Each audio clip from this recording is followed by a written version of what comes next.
hayi buyela lapha falapha ubuyele lapha umlabalaba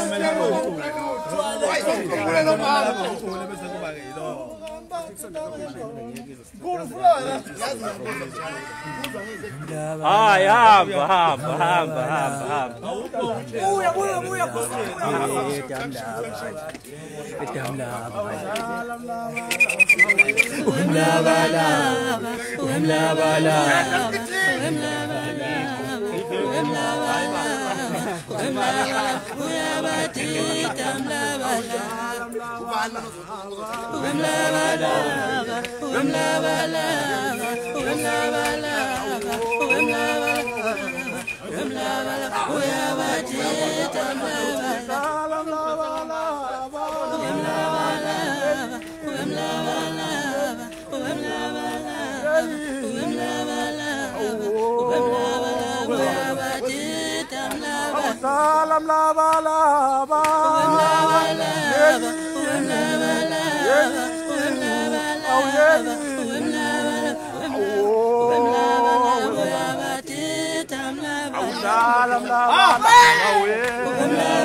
Ivale.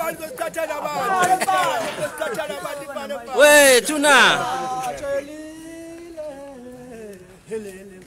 Yazi ke namhlanje kwenzeka inkinga ngoba nje into eyobuka lapha kubuka into engaze ngiyibone. Hawu ngiphethe ikhehla lami la hey. Kuyofiwa. Okwehlela isidudla nesilenda kuyosehlela.